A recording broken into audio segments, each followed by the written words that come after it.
Dear friends, myself Dr. Sachin Goswami welcome you on my YouTube channel Dr. Sachin Goswami's English Classes।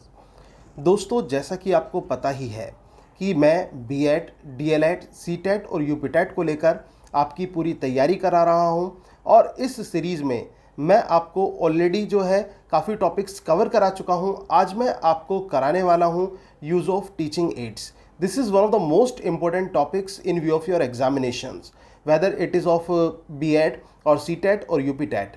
तो हर किसी exam में ये पूछे जाते हैं, इससे क्वेश्चंस आते हैं।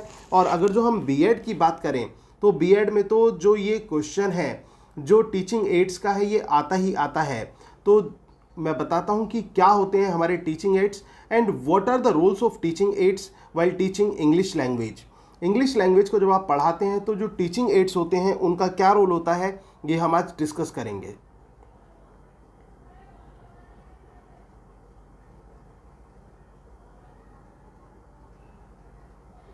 So use of teaching ads की अगर जो हम बात करें साथियों, तो सबसे पहले हम बात करते हैं teacher is known as the driver of the classroom who drives the class and instruct the students with suitable teaching aids. Teacher जो होता है वो एक ड्राइवर के रूप में जाना जाता है। क्लासरूम का जो ड्राइवर होता है, जैसे एक गाड़ी को एक ड्राइवर जिस तरह से चलाता है उसी तरह से क्लासरूम को चलाता है टीचर। तो टीचर कौन है? एक ड्राइवर है। और वो ड्राइवर क्या करता है? अपनी क्लास को ड्राइव करता है, स्टूडेंट्स को इंस्ट्रक्ट करता है।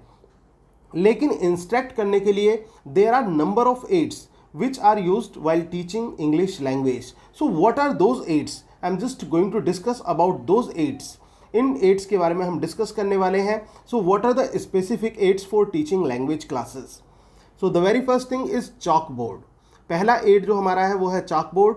फिर उसके बाद flannel board, pictures cutout, charts, tape recorder, lingua phone, radio, television, computer, laptop, overhead projector, OHP, language laboratory, ये सारे के सारे हमारे टीचिंग एड्स आते हैं।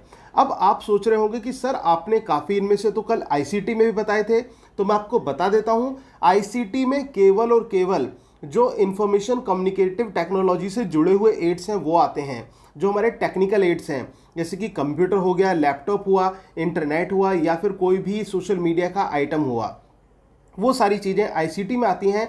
लेकिन अगर जो हम बात करें यहाँ पर कॉमन एड्स की, तो इसमें कॉमन एड्स प्लस आईसीटी वाले एड्स भी शामिल हो जाते हैं।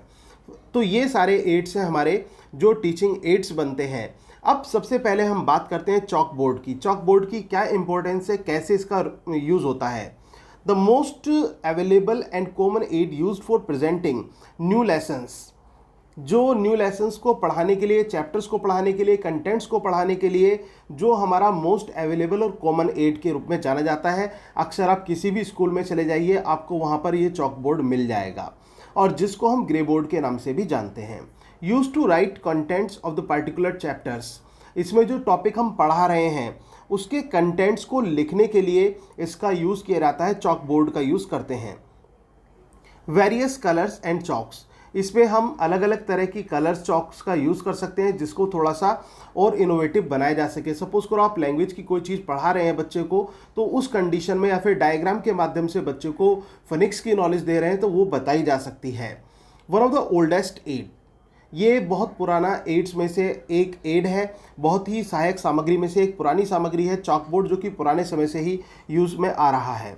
It provides a means of progressing from simple to complex ideas, developing each explanation point by point.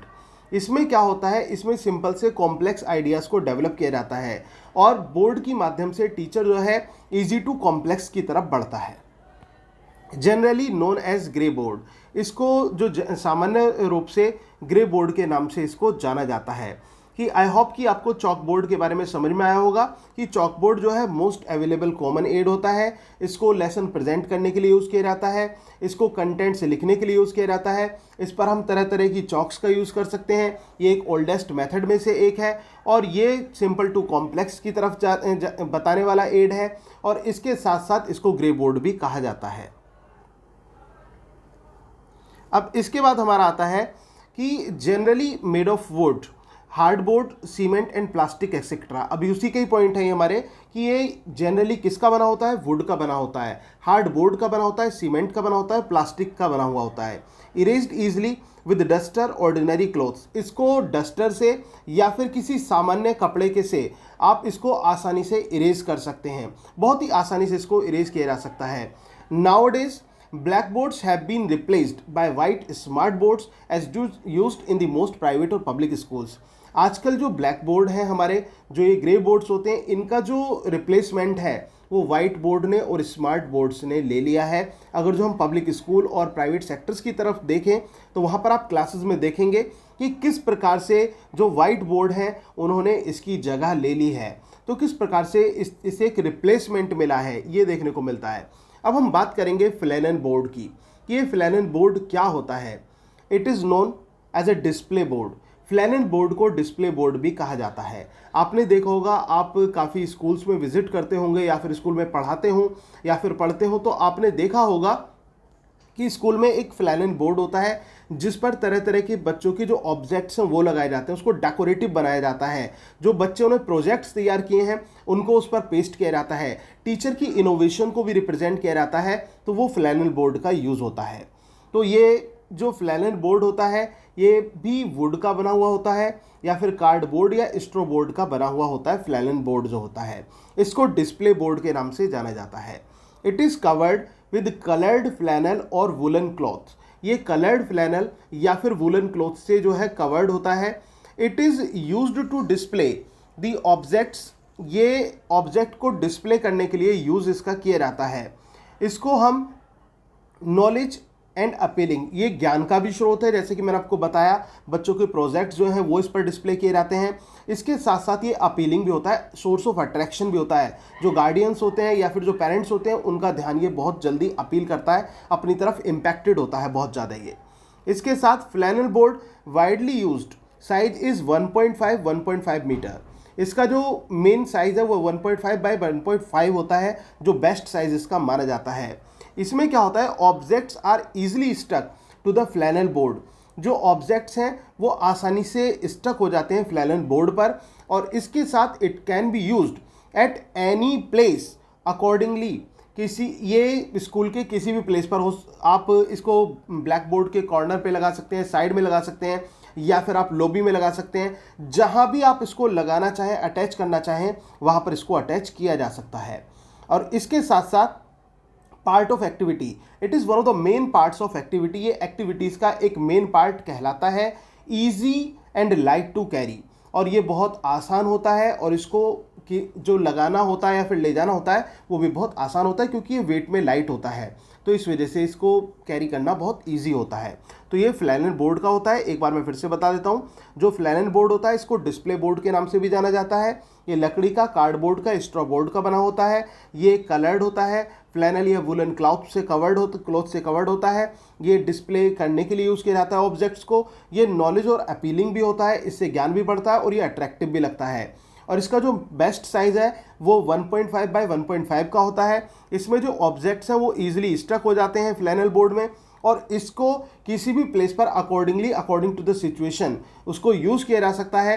और ये एक्टिविटीज़ का पार्ट होता है स्टूडेंट्स की, और इसके अलावा ये ईजी होता है, लाइट टू कैरी होता है। ये फ्लैनल बोर्ड के कैरेक्टरिस्टिक्स होते हैं। फ्लैनल बोर्ड के बारे में मैंने आपको बताया। अब हम बात करते हैं पिक्चर्स की। पिक्चर्स जो है, पिक्चर्स भी एक असेंशियल सोर्सेज है इसका, जैसे कि one of the common and effective teaching ads. One of the common और इफेक्टिव टीचिंग एड्स जो होती हैं वो पिक्चर्स होती हैं हमारी। ये क्या होती हैं, हेल्पफुल विजुअल एड्स होती हैं। पिक्चर्स के माध्यम से आप बच्चों को पढ़ाते हैं, पिक्चर्स को दिखाकर पढ़ाते हैं, तो ये बहुत ज़्यादा हेल्पफुल होती हैं जो पिक्चर्स होती हैं। इसके साथ easy to use and carry, इसको आप आसानी से यूज़ कर सकते हैं और कहीं भी ले जा सकते हैं पिक्चर्स को। तो नो रिक्वायरमेंट ऑफ इलेक्ट्रिसिटी, सबसे बड़ी बात ये होती है कि पिक्चर्स को यूज़ करने में इलेक्ट्रिसिटी की कोई रिक्वायरमेंट नहीं होती है। इनएक्सपेंसिव टू प्रोड्यूस और परचेज, इसको खरीदने में भी और प्रोड्यूस करने में भी ये कोई खर्चा नहीं आता। मतलब परचेस करने में ज़्यादा इसको खर्चा नहीं आता है, और इसके साथ साथ प्रोड्यूस करने में भी इसको ज़्यादा खर्चा नहीं आता है। ईजिली रीयूज्ड, आपने एक बार यूज़ कर लिया पिक्चर को तो ये नहीं कि आप दोबारा यूज़ नहीं कर सकते, उसको दोबारा भी यूज़ किया जा सकता है। Easily found in books, magazines, newspapers, calendar etcetera. इसको आप आसानी से जो है मैगजीन से भी पिक्चर्स कट कर सकते हैं, न्यूज़पेपर से भी ले सकते हैं, कैलेंडर से भी ले सकते हैं। तो पिक्चर्स को मिलना बहुत आसान होता है। तो एक बार मैं पिक्चर्स का फिर से बता देता हूँ। ये जो एड है ये कॉमन एड है, बहुत साधारण सा एड है, ये विजुअल है, देखने वाला एड है। ये easy to use and carry है, इसमें बिजली की कोई ज़रूरत नहीं है, ज़्यादा इसमें खर्चा कुछ नहीं आता, परचेस करने में भी बहुत सस्ती पिक्चर्स मिल जाती हैं, ईजिली दोबारा से इसको यूज़ किया जा सकता है। बुक्स, मैगजीन, न्यूज़पेपर और कैलेंडर से भी पिक्चर्स ली जा सकती हैं। इसके बाद हम बात करते हैं pictures cutout. So what is the basic difference between pictures and pictures cutout. Pictures किसी भी तरह की हो सकती हैं, पिक्चर्स बहुत बड़े बड़े साइज की भी हो सकती हैं, और जो पिक्चर्स कटआउट है वो क्या होता है, ये एक कट, क्रॉप एंड पेस्ट वाली पिक्चर्स होती हैं, और जबकि जो पिक्चर्स होती हैं वो डिफरेंट वे में यूज़ की जाती हैं। तो that is the basic difference between two. Now we will discuss about charts, the role of charts. अब हम डिस्कस करेंगे चार्ट के रोल की, कि जो चार्ट है उसका क्या रोल होता है। तो useful way to present and display information and instructions. Information और इंस्ट्रक्शंस को देने का जो एक बहुत ही यूजफुल तरीका होता है चार्ट का, जो हम चार्ट यूज़ करते हैं बच्चों को डिस्प्ले कराते हैं पढ़ाते समय। Fit for classroom and other educational situations, ये क्लासरूम के लिए भी और जो एजुकेशनल सिचुएशंस होती हैं अदर्स, उनके लिए भी बहुत फिट होता है। It can range in size from a large wall chart to a single piece of paper. ये पूरी दीवार का भी हो सकता है और एक सिंगल पेपर पर भी ये आ सकता है। तो इस तरह से चार्ट्स का इसमें हम यूज़ करते हैं। इसके साथ साथ a chart is visual symbol summarising और कंपेयरिंग और कॉन्ट्रास्टिंग और performing other helpful services in explaining subject matter.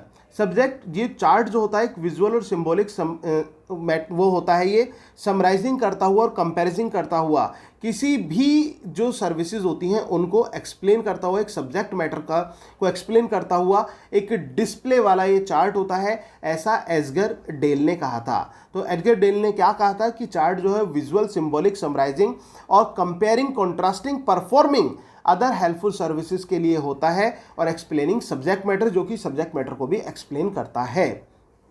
अब इसके साथ साथ फिर हम आते हैं टेप रिकॉर्डर। हमारा नेक्स्ट टीचिंग एड आता है टेप रिकॉर्डर। टेप रिकॉर्डर की अगर जो हम बात करें तो it is one of the old teaching ads. ये हमारे एक ओल्ड टीचिंग एड्स में से एक है जो टेप रिकॉर्ड है। Often used for teaching English language, English language को पढ़ाने में इसका यूज़ किया जाता है, और इफेक्टिव वे ऑफ टीचिंग, पढ़ाने का बहुत अच्छा तरीका जो है टेप रिकॉर्डर से आता है। Used for pronunciation drill, pronunciation drill के लिए भी टेप रिकॉर्डर का यूज़ किया जाता है, जो टेप रिकॉर्डर होता है, क्योंकि उससे क्या होता है प्रोनाउंसिएशन की प्रैक्टिस ज़्यादा से ज़्यादा की जा सकती है। Helpful in second language teaching, second language को आप पढ़ा रहे हैं या फिर बच्चे उसको सीख रहे हैं तो उसमें टेप रिकॉर्डर का बहुत बड़ा वो होता है योगदान।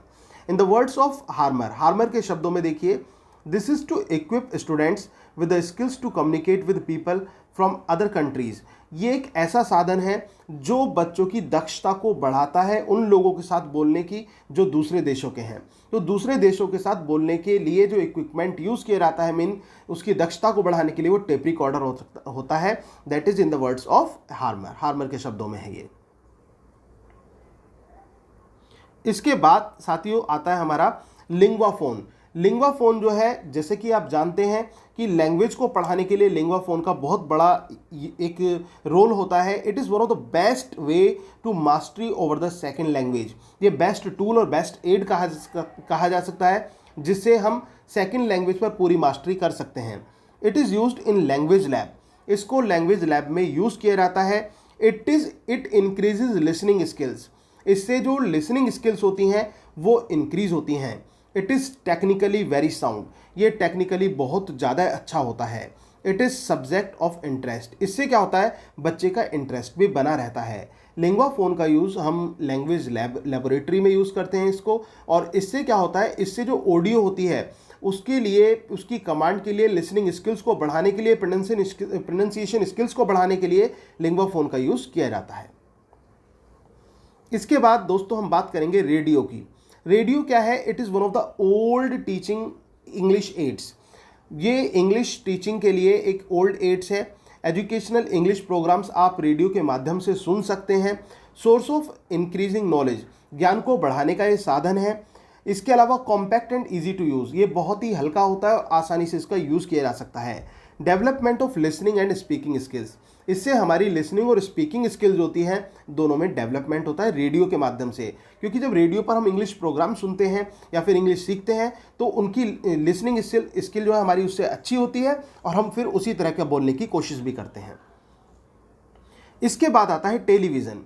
टेलीविज़न की बात अगर जो हम दोस्तों करें तो audio visual media of communication, ये कम्युनिकेशन का ऑडियो विजुअल मीडिया होता है। It offers a window to the outside world, जो ये बाहर का संसार होता है उसके लिए एक दरवाज़ा, एक खिड़की खोल देता है जो टेलीविज़न होता है। कहने का मतलब जो बाहरी दुनिया होती है, जो बाहर के देश हैं, उनसे जुड़ने का जो साधन है वो टेलीविज़न है। उसके माध्यम से हम उनकी भाषाओं को सीखते हैं और स्पेशली इंग्लिश की हम बात यहाँ पर कर रहे हैं।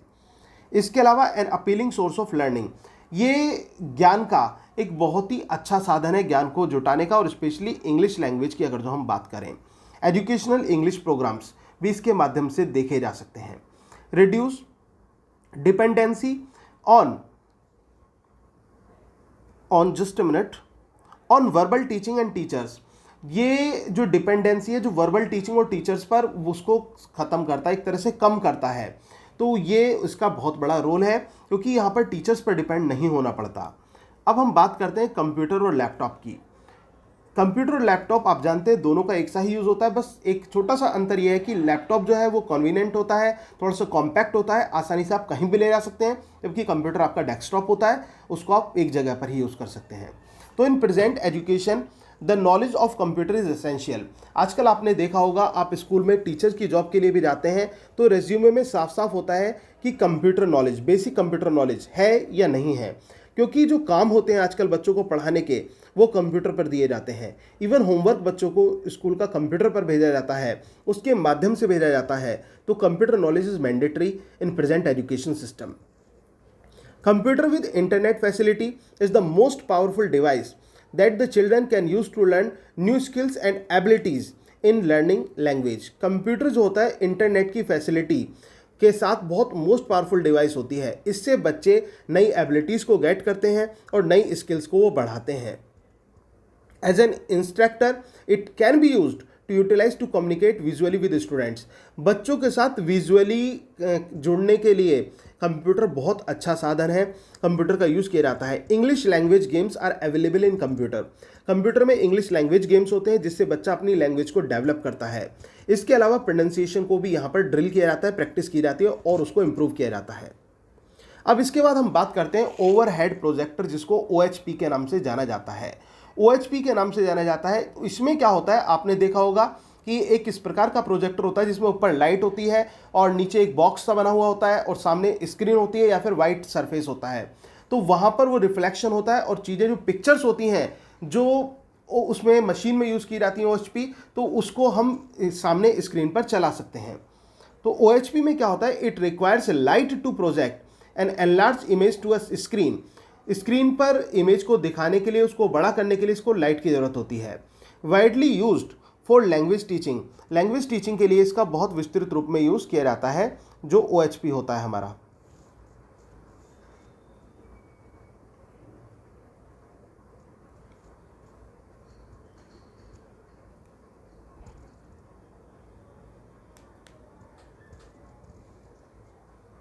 अब इसके बाद हमारा नेक्स्ट आता है ये, इसी में images displayed on the screen play an important role in learning language. जो इमेजेस होती हैं जो स्क्रीन पर आती हैं वो लैंग्वेज को सीखने में बहुत बड़ी मदद करती हैं। इको फ्रेंडली होता है। क्यों होता है इको फ्रेंडली? क्योंकि इससे क्या होता है, कागज़ की बचत होती है, पेपर सेविंग होती है और पेपर सेविंग होने की वजह से ये इको फ्रेंडली भी होता है। टाइम सेविंग, ज़्यादा ढूंढने में समय बर्बाद नहीं करना पड़ता, टीचर विजुलाइज करता है, बच्चे देखते हैं तो आसानी से कार्य हो जाता है, तो इस वजह से टाइम सेविंग भी होता है। इसके बाद आता है हमारा लैंग्वेज लेबोरेटरी। लैंग्वेज लेबोरेटरी जैसे कि मैंने आपको बताया भी, तो it is a kind of laboratory where one can learn language with the help of language teaching tools. ये किस प्रकार की लेबोरेटरी होती है जहाँ पर जो भाषा को सीखा जा सकता है लैंग्वेज टूल्स के माध्यम से। Modern language labs are known as digital language labs. जो आजकल की आधुनिक लैंग्वेज लैब्स हैं उनको डिजिटल लैंग्वेज लैब्स के नाम से जाना जाता है। और इसके अलावा multimedia language labs and language media centre के रूप में भी इनको जाना जाता है। इसके अलावा text, image, audio and video can easily be integrated. इस पे जो है टेक्स्ट, इमेज, ऑडियो, वीडियो, इन चीज़ों को आसानी से बच्चों को दिखाया जाता है, उनको सुनवाया जाता है। और सबसे बड़ी बात है, teacher is the main controller. Teacher इसमें मेन कंट्रोलर होता है, क्योंकि वो जो चाहेगा ऑडियो वो बच्चों के लिए चलेगी, जो वीडियो वो जिस पर वो कंट्रोल करना चाहता है वो चलेगी। तो इस तरह से वो चलती हैं, लेकिन उसके बावजूद भी प्रमोट्स इंडिपेंडेंट लर्निंग। ये स्वतंत्र लर्निंग को बढ़ावा देता है, क्योंकि बच्चा इसमें क्या है, टीचर के माध्यम से नहीं पढ़ रहा है। आप टीचर केवल एक कंट्रोलर हैं यहाँ पर, और बल्कि वो ऑडियो को और वीडियो के माध्यम से यहाँ पर चीज़ों को सीख रहा है, लैंग्वेज लेबोरेटरी के माध्यम से। इस तरह से वो इसमें सीखता है। तो दोस्तों, ये थे हमारे टीचिंग एड्स, और उम्मीद है कि आपको ये समझ में आए होंगे। और मैं आपको बताना चाहूँगा कि मेरे इस चैनल पर बीएड की पूरी प्लेलिस्ट बनी हुई है, और केवल बीएड में अब आपका एक लास्ट टॉपिक, 2 टॉपिक आपके रह गए, एक तो इवोल्यूशन और एक लेसन प्लान। ये भी मैं आपको जल्दी कराने वाला हूँ। इसके साथ साथ सीटेट और यूपीटेट की भी पूरी प्लेलिस्ट बनी हुई है, और ये जो टॉपिक्स हैं आपके सीटेट और यूपीटेट के लिए भी बहुत एसेंशियल टॉपिक्स हैं। तो आप प्लीज़ सीटेट और यूपीटेट की जो प्लेलिस्ट है उस पर जाइए, बीएड वाले बीएड की प्लेलिस्ट पर जाइए, तो वहाँ पर आपको ये टॉपिक्स मिल जाएंगे। और डीएलएड वालों को भी मैंने बीएड की प्लेलिस्ट पर ही जो टॉपिक्स हैं वो डाले हुए हैं, तो उनको भी आप वहाँ पर देख सकते हैं। तो उम्मीद है आपको ये वीडियो अच्छी लगी होगी। अगर आपको ये वीडियो अच्छी लगी तो please like this video, share and comment also, and if you have not subscribed my channel yet, so please subscribe it, and please do not forget to press the bell icon while subscribing this channel. Thank you very much. Yours, Dr. Sachin.